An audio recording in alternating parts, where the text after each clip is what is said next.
Bonjour Dominique Paquet, Bonjour. merci d'avoir accepté notre invitation au Théâtre de l'Opprimé dans le cadre de la Journée internationale des droits des femmes. Vous êtes actrice, philosophe et écrivaine et vous êtes notamment vice-présidente de l'EAT, l'Association des écrivains associés du théâtre. Pouvez-vous nous parler de votre rôle au sein de l'EAT et en quoi il consiste ? Alors, les écrivains associés du théâtre est une association créée en 2000 qui a deux axes de travail. D'abord la défense du statut de l'auteur et de l'autrice dramatique et également la visibilité des écritures théâtrales contemporaines. Je suis entrée d'abord comme simple adhérente en 2000 et ensuite je suis devenue en 2004 déléguée générale de l'association. Je suis aussi devenue présidente et en ce moment je suis vice-présidente. Donc notre travail est d'une part des relations avec les tutelles, avec le ministère de la Culture ou de l'Éducation nationale, ou du travail pour améliorer le statut des artistes-auteurs et des artistes-autrices, et dans un deuxième temps mettre en place une programmation culturelle qui vise à promouvoir et à faire connaître les écritures contemporaines, donc au travers de débats, de rencontres, de laboratoires de mise en espace, de mise en maquette, mise en voix. Nous avons toute une série d'actions et nous avons deux comités de lecture, un comité de lecture tout public, un comité de lecture jeunesse, qui choisissent des textes anonymes d'abord pour nos manifestations. Voilà très, très largement nos activités qui sont nombreuses et je vous invite à aller voir le site. D'accord, merci. Alors vous parliez des autrices, effectivement. Quelle vision avez-vous de la place des femmes écrivaines dans la scène théâtrale et même littéraire contemporaine ? Sur la scène théâtrale, quand on regarde la programmation au XXe siècle de la Comédie Française, elles sont fort peu nombreuses. On en trouve un peu plus dans le théâtre du Grand Guignol, qui est un théâtre un peu parallèle, on s'encanaillait de cruauté à partir de 1895 jusqu'en 1966-67, et des femmes ont écrit des pièces pour ce théâtre du Grand Guignol. Ensuite, dans les années 60, on voit apparaître Marguerite Duras notamment, Jeanine Worms, qui est beaucoup moins connue, Nathalie Sarraute, et Denise Bonal, voilà. Mais elles ont, pour certaines, comme Marguerite Duras notamment, et Nathalie Sarraute, davantage un statut de romancière du nouveau roman, par exemple. Et elles apparaissent assez peu dans les années 70, avec, je dirais presque, entre guillemets, l'impérialisme du metteur en scène. Les femmes apparaissent très peu comme autrices et dramaturges. Il faut vraiment la création de la Chartreuse au début des années 80, par Jack Lang, pour que s'ouvrent des résidences où des femmes, comme Sylvie Chenu par exemple, apparaissent et sont beaucoup plus montées, et elles montent quelquefois elles-mêmes leurs pièces. Mais cela va prendre beaucoup de temps. Alors elles apparaissent davantage dans le corpus jeunesse. Pourquoi ? Parce que peut-être que traditionnellement le corpus jeunesse est dédié à ce que j'appelle avec un peu d'ironie un ouvrage de dame, pour reprendre des termes de magazines féminins, de broderie et de couture. Et c'est vrai que dans les théâtres, les programmatrices pour la jeunesse, des spectacles jeunesse, sont beaucoup plus nombreuses que les programmateurs. Donc nous sommes peut-être dévolus traditionnellement, historiquement, à nous occuper de la jeunesse et des enfants et des adolescents. Ce qui pose question, bien sûr. Mais on trouve Nathalie Papin, par exemple, Catherine Zambon, je ne vais pas toutes les citer, Françoise Pillet, Karine Serre pour la première génération, et Catherine Dasté notamment, la pionnière, des autrices jeunesse, beaucoup plus de femmes sur ce terrain-là. Mais de gros progrès sont à faire sur le terrain généraliste, bien sûr. D'accord, très bien. Alors, dans le cadre de la Journée internationale des droits de la femme, des droits des femmes, est-ce que vous avez une œuvre en particulier que vous jugez pertinente pour accompagner cette journée, dont vous aimeriez nous parler, partager avec nous ? Il y en a beaucoup, et alors je craindrais de mettre le focus sur une seule femme. D'abord, je voudrais mettre aussi le focus sur les femmes autrices de l'histoire, qu'Aurore Evin a mise en valeur et a réédité aux presses universitaires de Lyon, si je me souviens bien. Et elle a permis cette prise de conscience donc de l'écriture féminine dans l'histoire, et elle a réussi à ce que les autrices de l'histoire entrent aussi dans les écoles de théâtre, et notamment lors des auditions, mais pas seulement. Moi, je voudrais, alors, dans un premier temps, sur le plan historique, puis après je parlerai du monde contemporain, mettre l'accent sur une femme autrice sur laquelle j'ai travaillé, qui est Roswitha Gandersheim.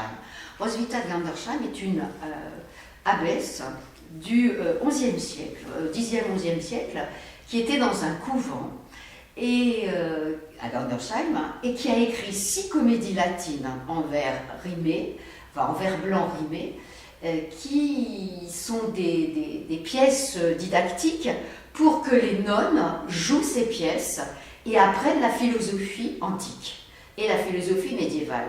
Donc, elle s'appelait elle-même la Grande Voix de Gandersheim, elle a écrit aussi des poèmes, elle est étudiée à New York, elle est présente dans des romans contemporains, on ne la connaît pas, mais c'est une femme autrice absolument extraordinaire, avec beaucoup d'humour, et notamment, là je voudrais citer quelque chose qui me fascine toujours, dans une de ses pièces, un Romain veut violer une femme qui lui plaît, évidemment, hein, on est dans MeToo, même au Xe siècle, et il se lève de nuit pour aller la violer, et Dieu, on est dans un couvent, hein, lui envoie une nuée, et il traverse la cuisine et il embrasse les louches, croyant que ce sont les seins des femmes. Donc vous voyez la pertinence aiguë de Roswitha Gandersheim pour mettre en critique le comportement des Romains, qui évidemment sont attirés par des jeunes femmes. Sur le plan plus contemporain, beaucoup de femmes écrivent des pièces éminemment intéressantes. Je voudrais éventuellement parler de quelques-unes, si vous me le permettez. Françoise Pillet, qui a succédé à Catherine d'Asté à la tête du CDN de Sartrouville, à la Pomme Verte, et qui est metteur en scène, et qui a tout de suite mélangé, et le mot mélanger n'est pas du tout péjoratif, donc fait appel à des musiciens, à des plasticiens, à des photographes pour construire des spectacles composites sur le plan artistique, et elle-même a écrit tout un corpus qui est édité notamment aux éditions théâtrales jeunesse, et c'est une écriture extrêmement moderne sur des problématiques modernes et artistiques.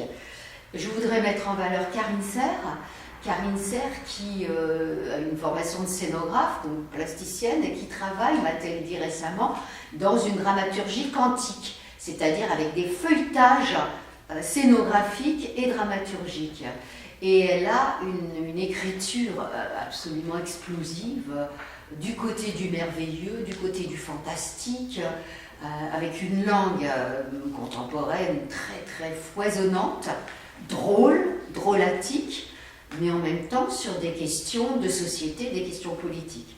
J'aimerais mettre en valeur Catherine Benamou, qui a reçu dernièrement le Grand Prix de littérature dramatique et qui a une écriture aussi extrêmement dense et moderne sur des problématiques telles que l'amour, par exemple, dans Romance, mais elle a écrit sur l'entreprise, les femmes en entreprise, et elle est, je trouve, abordable très facilement à la fois par des jeunes et par des metteurs et des metteuses en scène. Voilà, j'en ai choisi 3 parce qu'il y a une sorte de perfection du 3. Comme disait Godard, là je parle face à une caméra qui a 3 pieds, si elle n'en avait que 2, elle tomberait.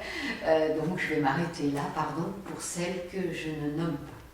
Merci beaucoup de nous avoir cité toutes les œuvres de ces femmes. Et si vous deviez parler d'une de vos œuvres, aujourd'hui dans ce cadre de la journée des droits des femmes, quelle œuvre vous aimeriez partager avec nous ? Par rapport à des œuvres plus féministes, par exemple, puisque c'est vrai que mon œuvre jeunesse porte sur la philosophie et l'enfant, ou la philosophie et l'adolescent, et je veille à ce que les femmes, ou les jeunes femmes, ou les filles soient présentes sur scène dans mon théâtre. J'ai essayé de prendre conscience aussi que je pouvais véhiculer des stéréotypes de genre. Donc je fais très attention, bien que je n'ai pas été élevée dans un stéréotype de genre, puisque j'ai été élevée par des parents qui m'ont considérée comme un être humain et pas comme un garçon ou une fille. De fait, moi j'ai toujours eu envie de voyager comme un garçon, d'être le capitaine du bateau et de créer toujours des actions pour à la fois m'amuser et apprendre. Donc je ne suis pas restée avec la dinette chez moi, non, au contraire, j'ai exploré le monde, ce qui n'était traditionnellement que dévolu aux garçons, sauf si les femmes se déguisaient pour embarquer avec les hommes. Alors, une de mes œuvres qui n'est pas éditée, qui est une œuvre féministe, où j'ai interrogé aux Ulysses, quand j'étais co-directrice de l'espace culturel Boris Vian, scène conventionnée jeunesse et adolescents, j'ai écrit une pièce qui s'appelle Elle, au pluriel, qui a été mise en scène par Patrick Simon, jouée par des femmes, et qui a été écrite à partir de témoignages de femmes de 7-8 ans jusqu'à la retraite, avec des groupes de femmes monoparentales, par exemple, ou des femmes immigrées, ou des femmes en alphabétisation, auxquelles j'ai posé la question, est-ce que la féminité signifie quelque chose pour vous? Et donc, les réponses ont été très très différentes, et j'en ai fait une sorte d'oratorio, parlé chanté, très cursif, très vibrant, très jaculatoire, au sens où il s'agissait de profération dynamique, vraiment pas violente, mais en même temps énergique, je vais dire, un manifeste, on peut dire. Et nous avons eu ainsi des femmes qui, sans le vouloir et sans l'avoir cherché, bien sûr, avaient reproduit des comportements du côté de la féminité, et en avaient souffert, pour les femmes plus âgées par exemple, ou d'autres qui culturellement reproduisaient des comportements issus d'injonctions religieuses, d'injonctions politiques ou d'injonctions sociales. Et puis d'autres qui avaient fait totalement éclater ce concept de féminité et aller au-delà.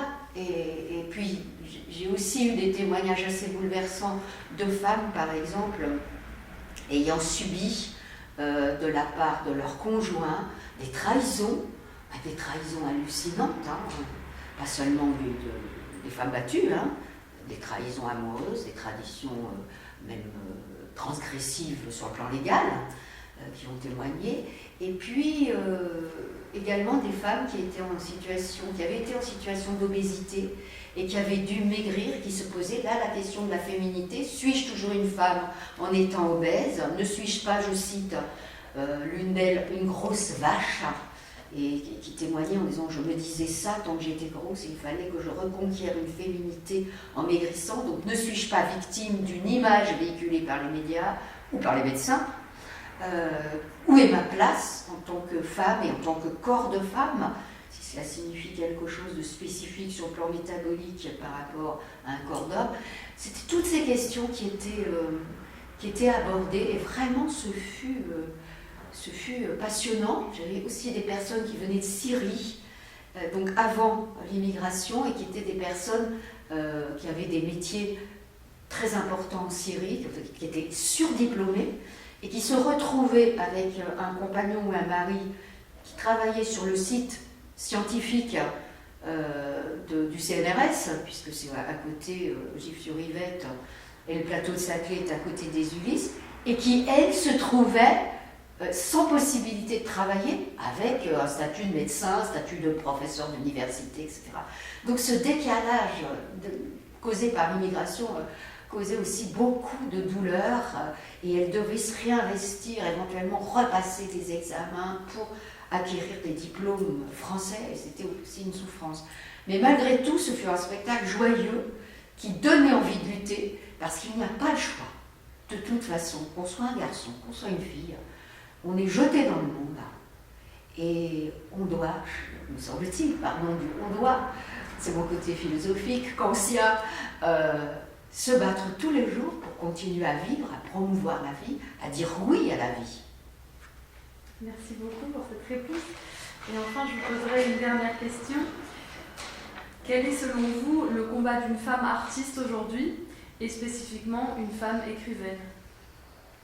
Alors, c'est un combat qui est aussi porté par les hommes d'une certaine façon dans l'écriture, c'est-à-dire sur le plan de l'écriture, chaque artiste, quel qu'il soit, me semble-t-il, se bat, crée, lutte, ce que vous voulez, ou travaille à créer des formes nouvelles qui n'existent pas. Bien sûr que nous sommes porteurs et porteuses d'une histoire de la littérature théâtrale, et chacun, chacune, me semble-t-il, a pour mission de créer quelque chose de neuf, même s'il y a du bricolage, avec des formes anciennes ou des formes contemporaines, parallèles, même si on sait que nous ne parlons pas a priori, nous arrivons dans une société donnée et nous trouvons des auteurs et des autrices qui nous ont précédés et qui peuvent être des modèles, et éventuellement même des modèles à détruire et à dépasser. Donc créer des formes nouvelles, c'est une injonction que chaque artiste a pour mission de révéler, et une mission qu'il se donne à lui-même et à elle-même, bien sûr. Après, sur le plan politique, nous avons toujours à nous battre, nous encore les femmes, pour l'accessibilité aux places. Alors ce sont des places, et là ça je l'ai compris à cet âge, que nous n'avons pas à demander en suppliant. Nous avons déjà demandé la parité, elle n'est pas encore acquise. Nous avons demandé l'égalité salariale, elle n'est pas encore acquise, donc ce combat continue, mais nous n'avons pas à supplier. Nous avons à nous battre pour créer notre place, chacun, chacune. Alors ça passe par évidemment des dispositifs politiques, des dispositifs sociaux, des dispositifs de parité, d'affirmative action ou de discrimination positive, bien que je sache que c'est introduire une inégalité d'une certaine manière, mais là je serais du côté des Américains et de la justice distributive. Est-ce que nous ne sommes pas prêts, pendant un certain temps, à accepter une moindre égalité pour que des personnes en situation d'inégalité aient accès à certaines professions? Voilà. Est-ce que ce n'est pas un temps donné, une temporalité donnée au cours de laquelle la majorité accepte une diminution de ses prérogatives pour que d'autres puissent accéder aux professions qui étaient non pas confisquées, mais qui n'étaient pas ouvertes à toutes les populations, et notamment aux femmes. C'est un moment politique, mais pas de supplication, surtout pas. Cela nous mettrait encore dans un aspect un peu géniard, un peu sentimental, un peu compassionnel, qui traditionnellement a été dévolu ou donné aux femmes. C'est une vieille représentation féminine de la femme qui geint et se plaint. C'est terminé. Merci infiniment, Dominique Paquet, d'avoir répondu à toutes nos questions et la générosité que vous nous avez offert avec vos réponses. Merci beaucoup. Merci pour cette tribune. Merci beaucoup.